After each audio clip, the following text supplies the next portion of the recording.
आप सभी को प्यार भरा राधे राधे और आप सभी को चैत्र नवरात्रि की हार्दिक शुभकामनाएं। चैत्र नवरात्रि 2026 में एक छोटी सी गलती भी ऐसा परिणाम दे सकती है जिसकी कल्पना भी करना मुश्किल है। बहुत से लोग नवरात्रि में व्रत तो रखते हैं, पूजा भी करते हैं, लेकिन अनजाने में एक ऐसी भूल कर बैठते हैं जो माता रानी को प्रसन्न करने के बजाय उन्हें क्रोधित कर देती है।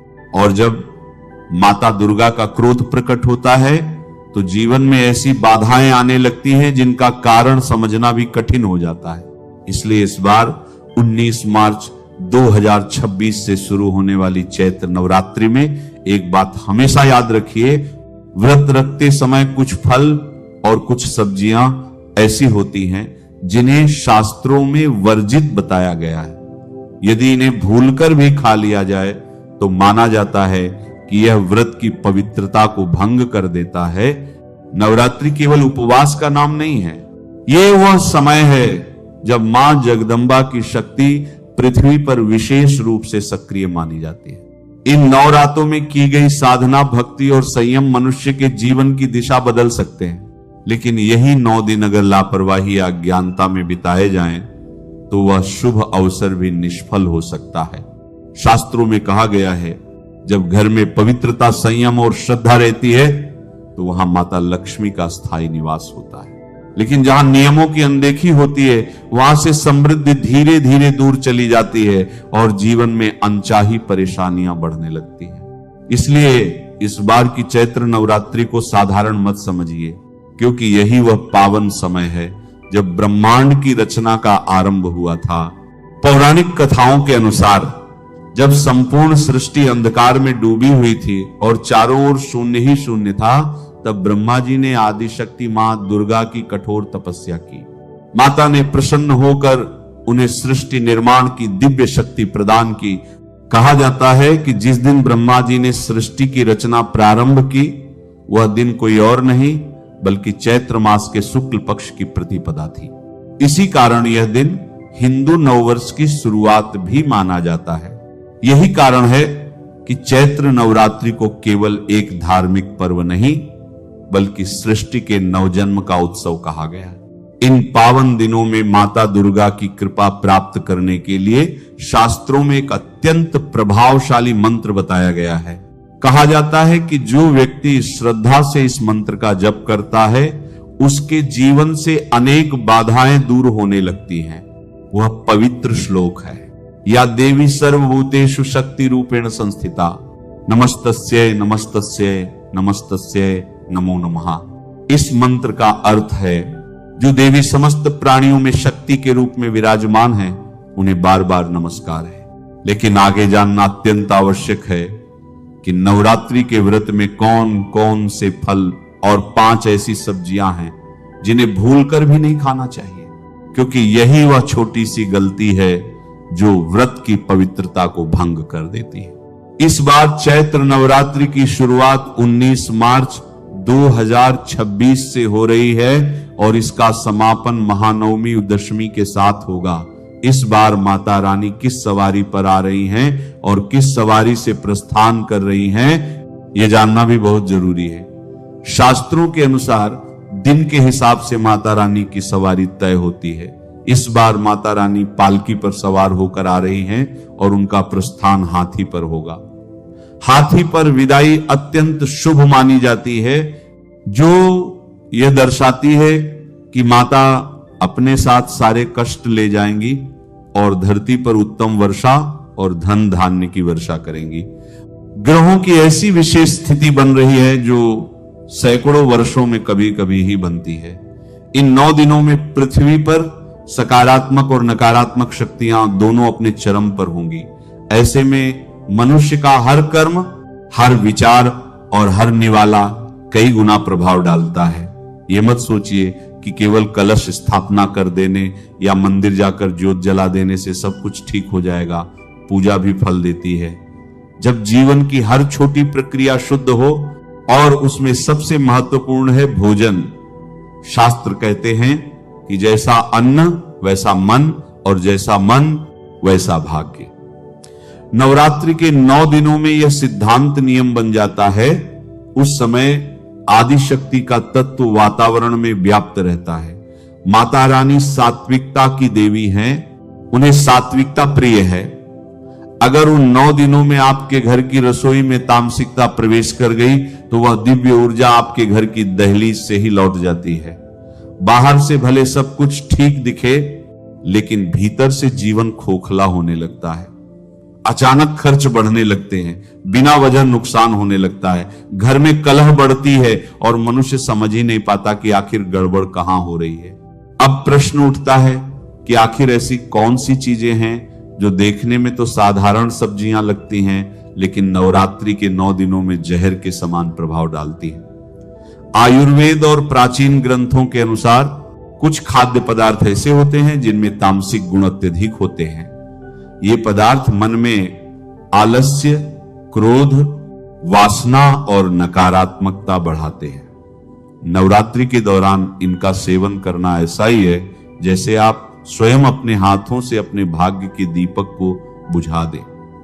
और सबसे चौंकाने वाली बात यह है कि इन 5 सब्जियों में से एक सब्जी ऐसी है जो लगभग हर भारतीय घर में रोज बनती है। लोग उसे साधारण समझते हैं, लेकिन नवरात्रि में वही सबसे बड़ी भूल बन सकती है। यही कारण है कि कई लोग पूजा भी करते हैं, 9 दिन का व्रत भी रखते हैं, फिर भी जीवन में लगातार संघर्ष झेलते रहते हैं, क्योंकि अनजाने में उनसे वो गलती हो जाती है जिसका दुष्प्रभाव तुरंत नहीं बल्कि धीरे धीरे सामने आता है। याद रखिए, नवरात्रि केवल उपवास का दिन नहीं है, यह वाक्य आत्मशुद्धि का दिन है। यह अपने खान पान, विचार और कर्म को सात्विक बनाने का दिन है। उन 9 रातों में आप जो भी बनाते हैं, जो भी खाते हैं, वह सीधे आपके भाग्य खाते में दर्ज हो जाता है। इसलिए लापरवाही मत कीजिए, क्योंकि बात सिर्फ स्वाद की नहीं है, बात आपके घर की सुख शांति, आपकी आर्थिक स्थिति और आपके आने वाले कल की है। आगे मैं आपको विस्तार से बताने वाला हूं कि वे कौन सी 5 सब्जियां हैं जिन्हें इन 9 दिनों में भूल कर भी रसोई में नहीं लाना चाहिए। ध्यान से सुनते रहिए, क्योंकि यह जानकारी आपको और आपके परिवार को बड़े संकट से बचा सकती है। उससे पहले हम ये जानते हैं कि जो लोग नवरात्रि के दिन फलाहार करते हैं, इस दिन कौन से फल खाना हमारे शास्त्रों में वर्जित बताया गया है। तो चलिए शुरू करते हैं। देवी भागवत पुराण में स्पष्ट लिखा हुआ है कि नवरात्रि के 9 दिनों में ऐसे किसी भी फल या आहार का सेवन नहीं करना चाहिए जिसमें बीज हो, भारीपन हो या तामसिक गुण अधिक हो, क्योंकि इन पावन रातों में देवी तत्व पृथ्वी पर सक्रिय रहता है और माता सात्विकता की देवी है।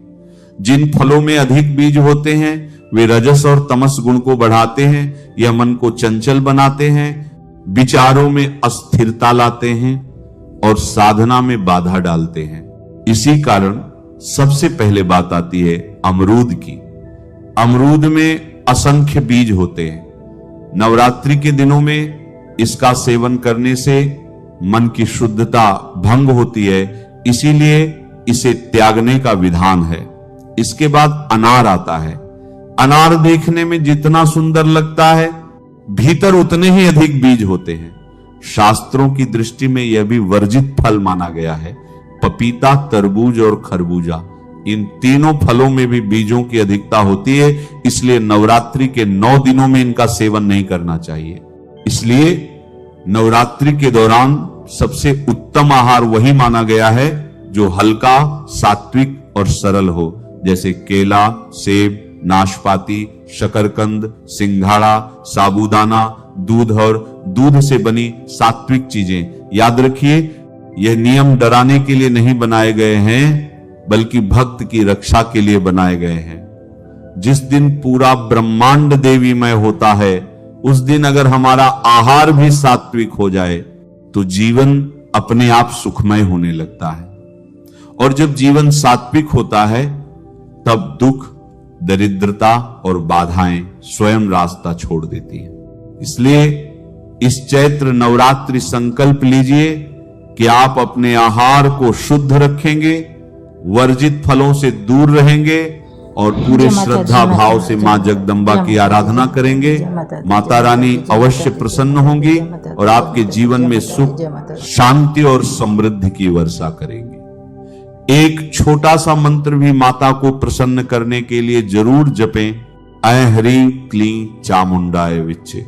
अब हम ये जानते हैं कि नवरात्रि के 9 दिनों में कौन सी 5 सब्जियां हमारे शास्त्रों में वर्जित बताई गई हैं, जिन्हें ना खानी चाहिए और ना ही बनानी चाहिए। पहली सब्जी, जिसे देखकर शायद आपको यकीन ना हो, लेकिन शास्त्रों में इसे नवरात्रि के दिनों में घर के भीतर लाना तक वर्जित बताया गया है, वह सब्जी है बैंगन।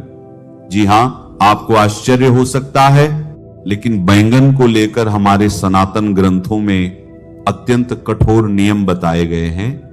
किसी भी विशेष पर्व, तिथि या नवरात्रि के दिन तो इसे स्पर्श करना भी दोषपूर्ण बताया गया है। अब प्रश्न ये उठता है कि ऐसा क्यों कहा गया है? इसके पीछे केवल आस्था नहीं, बल्कि गहरे आध्यात्मिक और व्यावहारिक कारण छिपे हुए हैं। आध्यात्मिक दृष्टि से बैंगन को तामसिक प्रवृत्ति की सब्जी माना गया है। प्राचीन मान्यताओं के अनुसार इसमें अत्यधिक मात्रा में बीज होते हैं और जहां बीजों की संख्या अधिक होती है, वहां मन की चंचलता भी बढ़ती है। यह मन में वासना, उत्तेजना और अस्थिरता को जन्म देता है। नवरात्रि वह समय है जब साधक को अपने भीतर पूर्ण संयम स्थापित करना होता है। यह साधना, तपस्या और आत्मचिंतन के 9 दिन हैं। इस समय मन को स्थिर और शांत रखना अत्यंत आवश्यक है, ताकि साधक देवी तत्व से जुड़ सके। यदि इन पावन दिनों में बैंगन की सब्जी, भरता या कोई भी व्यंजन बनाया जाए, तो यह माना जाता है कि घर के सदस्यों के स्वभाव में उग्रता आने लगती है। छोटी छोटी बातों पर क्रोध, तकरार और कलह बढ़ने लगता है। जहां अशांति होती है, वहां लक्ष्मी का वास नहीं होता। धीरे धीरे घर की सुख, समृद्धि प्रभावित होने लगती है और मानसिक तनाव बढ़ता चला जाता है। वैज्ञानिक दृष्टि से भी सावधानी बताई गई है। नवरात्रि के 9 दिनों में ग्रहण किया गया भोजन सीधे शरीर और मन दोनों को प्रभावित करता है। यदि अनजाने में भी अशुद्ध या दूषित भोजन हो जाए, तो व्रत और पूजा का संपूर्ण फल नष्ट हो सकता है। इसलिए संकल्प लें कि 9 दिनों में बाजार जाते समय बैंगन की ओर देखेंगे भी नहीं। अब बात करते हैं दूसरी सब्जी की, जिसे कई ग्रंथों में बैंगन से भी अधिक हानिकारक बताया गया है। यह सब्जी राहु के प्रभाव से जुड़ी मानी जाती है और साधना में बाधा उत्पन्न कर सकती है। यह सब्जी है मूली। सुनकर आपको आश्चर्य हो सकता है, क्योंकि मूली को तो सामान्यतः स्वास्थ्यवर्धक माना जाता है, लेकिन यहां विषय केवल स्वास्थ्य का नहीं, बल्कि ऊर्जा और वातावरण का है। मूली तीव्र गंध वाली सब्जी मानी जाती है। शास्त्रों में कहा गया है कि जिस भोजन में अत्यधिक तीखी गंध हो, वह तामसिक और राक्षसी प्रवृत्ति का होता है। नवरात्रि की रातों में सूक्ष्म जगत में अनेक प्रकार की सकारात्मक शक्तियां सक्रिय रहती हैं। जब घर में मूली काटी या पकाई जाती है, तो उसकी गंध पूरे वातावरण में फैल जाती है और यह गंध सकारात्मक ऊर्जा को कमजोर कर देती है। घर का वातावरण भारी और अशांत हो जाता है। शास्त्रों के अनुसार माता को शीतल प्रकृति वाली वस्तुएं प्रिय हैं। मूली की तासीर उग्र मानी जाती है। यदि इन 9 दिनों में मूली की सब्जी, मूली के पराठे या सलाद बनाया जाए, तो इसे रोगों को आमंत्रण देने जैसा माना गया है। ऐसा भी कहा गया है कि इस दिन मूली खाने से बुद्धि भ्रमित हो सकती है और व्यक्ति ऐसे निर्णय ले सकता है जिनका पछतावा उसे लंबे समय तक करना पड़ता है। सोचिए, क्या आप चाहेंगे कि आपकी एक छोटी सी भूल आपके पूरे वर्ष की मेहनत पर पानी फेर दे? बिल्कुल नहीं। अब एक अत्यंत महत्वपूर्ण बात समझना आवश्यक है। बहुत से लोग यह मानते हैं कि हम व्रत नहीं रख रहे हैं, इसलिए इन नियमों की आवश्यकता नहीं है। यह सोच पूरी तरह गलत है। चैत्र नवरात्रि का प्रभाव केवल व्रतधारी व्यक्ति तक सीमित नहीं होता, बल्कि पूरे घर और पूरे वातावरण पर होता है। यदि इन 9 दिनों में आपके घर में रसोई चल रही है तो नियमों का पालन पूरे परिवार के लिए आवश्यक हो जाता है। घर का एक भी सदस्य नियम तोड़ दे तो उसका प्रभाव पूरे परिवार पर पड़ता है। अब आते हैं तीसरी और चौथी सबसे महत्वपूर्ण वस्तु पर, जिसके बिना बहुत से लोगों को भोजन अधूरा लगता है, लेकिन नवरात्रि के 9 दिनों में यही वस्तुएं दरिद्रता का कारण बन सकती हैं। वह है प्याज और लहसुन। अधिकतर लोग जानते हैं कि व्रत में प्याज लहसुन नहीं खाया जाता, लेकिन बहुत कम लोग ये जानते हैं कि शास्त्रों में नवरात्रि के दिन इनका घर में होना भी अशुभ माना गया है। प्याज और लहसुन की उत्पत्ति को लेकर कई कथाएं प्रचलित हैं। कहा जाता है कि असुरों के रक्त से प्याज और लहसुन की उत्पत्ति हुई, इसी कारण इनमें औषधीय गुण होने के बावजूद इनका स्वभाव तामसिक माना गया है।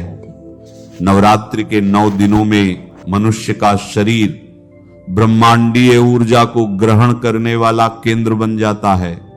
इस समय तामसिक भोजन करने से शरीर में आलस्य, अज्ञान और क्रोध बढ़ता है। यदि इन दिनों किसी भी सब्जी, पनीर या दाल में प्याज लहसुन का तड़का लगाया गया तो यह माना जाता है कि व्यक्ति माता की कृपा से वंचित हो सकता है, उसकी साधना का पूर्ण फल नहीं मिल पाता और जीवन में अनावश्यक बाधाएं आने लगती हैं। लेकिन सावधानी केवल यहीं तक सीमित नहीं है। एक और 5वीं वस्तु है जिसे लोग अक्सर सब्जी या दाल की तरह पकाते हैं, वह है मसूर की दाल। कई ग्रंथों में मसूर की दाल को अत्यंत तामसिक बताया गया है, इसलिए नवरात्रि के 9 दिनों में मसूर की दाल बनाना या खाना अत्यंत अशुभ और पापकारी माना गया है। अब प्रश्न ये उठता है कि आखिर इन 9 दिनों में खाया क्या जाए। शास्त्रों के अनुसार इस समय सात्विक, हल्का और शुद्ध भोजन सर्वोत्तम माना गया है, जैसे कुट्टू का आटा, सिंघाड़े का आटा, साबूदाना, आलू, शकरकंद, फल, दूध, दही, घी, पनीर, नारियल और सूखे मेवे। ये सभी पदार्थ शरीर को हल्का रखते हैं, मन को शांत करते हैं और साधना में सहायक होते हैं। यदि आप श्रद्धा और विश्वास के साथ इन नियमों का पालन करते हैं तो माता रानी की विशेष कृपा आप पर अवश्य होती है। आपके जीवन से नकारात्मकता दूर होती है, घर में सुख शांति बढ़ती है और आर्थिक समस्याएं धीरे धीरे समाप्त होने लगती हैं। अब इन 9 दिनों में कौन सी सब्जी घर में बनानी चाहिए? 19 मार्च 2026 से शुरू होने वाली इस चैत्र नवरात्रि पर आप लौकी की सब्जी निसंकोच बना सकते हैं। लौकी को शास्त्रों में अत्यंत शुद्ध, हल्की और सात्विक सब्जी माना गया है। इसे खाने से मन शांत रहता है, विचारों में स्थिरता आती है और शरीर हल्का महसूस करता है, जिससे पूजा पाठ और साधना में मन सहज रूप से लगने लगता है। इसके अतिरिक्त आप कच्चे केले की सब्जी, कद्दू की सब्जी या तुरई की सब्जी भी बना सकते हैं। ये सभी सब्जियां सात्विक श्रेणी में आती हैं और माता को प्रिय मानी गई हैं। इनका सेवन करने से शरीर में शीतलता बनी रहती है और मन भक्ति की ओर सहज रूप से आकर्षित होता है। अब एक बहुत महत्वपूर्ण बात ध्यान से सुनिए। अक्सर हम ऐसे नियमों को अंधविश्वास कहकर नजरअंदाज कर देते हैं। हम सोचते हैं कि भगवान तो केवल भाव के भूखे हैं, उन्हें खाने पीने से क्या फर्क पड़ता है। यह बात आंशिक रूप से सही है कि भगवान भाव देखते हैं, लेकिन यह भी उतना ही सत्य है कि जैसा अन्न वैसा मन। यदि आपका भोजन ही अशुद्ध होगा तो आपका मन शुद्ध कैसे रह पाएगा, और जब मन ही अशुद्ध होगा तो उस मन से की गई पूजा का फल कैसे प्राप्त होगा। मार्च का यह समय आपके लिए एक दुर्लभ अवसर लेकर आता है। यह वह समय है जब आप अपने पुराने पापों और नकारात्मकताओं को पीछे छोड़कर जीवन की नई शुरुआत कर सकते हैं। कहा जाता है कि 9 दिनों में ब्रह्मांड के द्वार विशेष रूप से खुले रहते हैं। यदि आप थोड़ा सा संयम रख लें, अपनी इंद्रियों पर थोड़ा सा नियंत्रण कर लें और अपनी जीभ पर काबू पा लें, तो माता रानी आपकी झोली खुशियों से भर सकती है। कल्पना कीजिए उन दिव्य नवरात्रों की, जब पूरा संसार माता की भक्ति में डूबा होगा, मंदिरों में घंटे और शंख की ध्वनि गूंज रही होगी, चारों ओर धूप, दीप और अगरबत्ती की सुगंध फैल रही होगी, आपके घर में भी सात्विक भोजन की सौम्य खुशबू आ रही होगी। जब आप शुद्ध मन और शुद्ध शरीर से मां जगदंबा के सामने हाथ जोड़ेंगे, तो वह दिव्य ऊर्जा सीधे आपके भीतर प्रवेश करेगी। आपको स्वयं अनुभव होगा कि कोई अदृश्य शक्ति आपकी रक्षा कर रही है। लेकिन जरा सोचिए, यदि उसी समय आपके घर में प्याज, लहसुन या बैंगन पकने की गंध आ रही हो, तो वह पूरी सात्विकता भंग हो जाएगी। उन नवरात्रों में जो नकारात्मक शक्तियां सक्रिय रहती हैं, वे ऐसे वातावरण की ओर जल्दी आकर्षित होती हैं। इसके बाद धीरे धीरे परेशानियों की शुरुआत हो सकती है, कभी बीमारी का रूप लेकर, कभी धन अटकने के रूप में, कभी बच्चों के पढ़ाई में मन न लगने के रूप में, और कभी पति पत्नी के बीच कलह के रूप में। यह सब उसी नकारात्मक ऊर्जा का परिणाम माना जाता है। इसीलिए मैं आपसे हाथ जोड़कर निवेदन करता हूं कि 19 मार्च 2026 से एक प्रयोग के तौर पर ही सही, लेकिन इन नियमों का पालन अवश्य करें।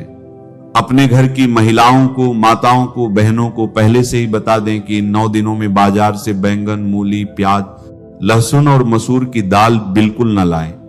बेहतर होगा कि एक दिन पहले ही रसोई की अच्छी तरह सफाई कर ले और गंगा जल छिड़कर उसे पवित्र करें, क्योंकि रसोई घर ही पूरे घर का ऊर्जा केंद्र होता है। यदि रसोई शुद्ध है तो पूरा घर शुद्ध माना जाता है। इस जानकारी को साझा करना आवश्यक है। यदि आप इस चैत्र नवरात्रि का व्रत रख रहे हैं या किसी कारणवश व्रत नहीं भी रख रहे हैं, फिर भी आपको इन भयंकर गलतियों को भूलकर भी अपने सपने में भी नहीं करनी चाहिए, क्योंकि हमारे स्वप्न शास्त्र और भविष्य पुराण में साफ साफ और कड़े शब्दों में कहा गया है कि व्यक्ति के स्वप्न में भी किए गए गलत काम या नकारात्मक विचार का परिणाम हमें इसी जन्म में और इसी कालचक्र में भोगना पड़ता है। इस बार कई वर्षों बाद ग्रहों और नक्षत्रों के गोचर से ऐसे दुर्लभ शुभ योगों का निर्माण हो रहा है, जिससे आपको अपने जीवन में 100% अपार धन की प्राप्ति होगी और मां लक्ष्मी और मां दुर्गा की विशेष कृपा आपको प्राप्त होगी। साथ ही इन भयंकर गलतियों के कारण आपको 7 जन्मों तक निर्धन न रहना पड़े और आप इस जन्म में भौतिक सुखों, ऐश्वर्य और पारिवारिक शांति से कभी वंचित न रह पाए। भविष्य पुराण में स्पष्ट रूप से लिखा हुआ है कि जो भी व्यक्ति कलयुग में निस्वार्थ भाव से दूसरों की मदद करेगा या ज्ञान का प्रकाश फैलाएगा, उसे कभी भी पुत्रहीन, धनहीन या सम्मानहीन नहीं रहना पड़ेगा। कहा गया है कि नेकी कभी व्यर्थ नहीं जाती।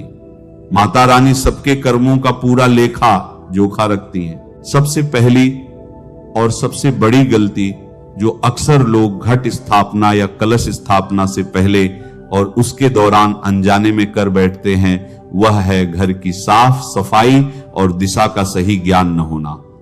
हमारे वास्तु शास्त्र और प्राचीन धर्म ग्रंथों के अनुसार कलश स्थापना से पहले घर का कोना कोना पूरी तरह से शुद्ध, पवित्र और साफ होना चाहिए। यदि आपके घर के कोनों में जाले लगे हैं, धूल मिट्टी जमा है, कबाड़ रखा है या किसी भी प्रकार की अशुद्धता है और आप उसी मलिन अवस्था में घट स्थापना कर देते हैं, तो यकीन मानिए वहां माता रानी कभी भी अपना वास नहीं करती।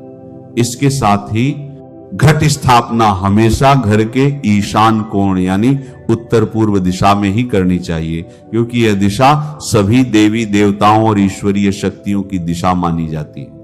कभी भी गलत दिशा में, विशेषकर दक्षिण दिशा में कलश न रखे। ऐसा करने से पूजा का पूरा फल उसी क्षण नष्ट हो जाता है और घर में भयंकर वास्तु दोष और नकारात्मकता उत्पन्न हो जाती है। इसके अलावा कलश स्थापना में इस्तेमाल होने वाली मिट्टी अत्यंत शुद्ध और पवित्र होनी चाहिए। किसी गंदे स्थान, चौराहे, कूड़ेदान या नाले के पास से लाई गई मिट्टी या शुद्ध जल का प्रयोग स्वप्न में भी न करें।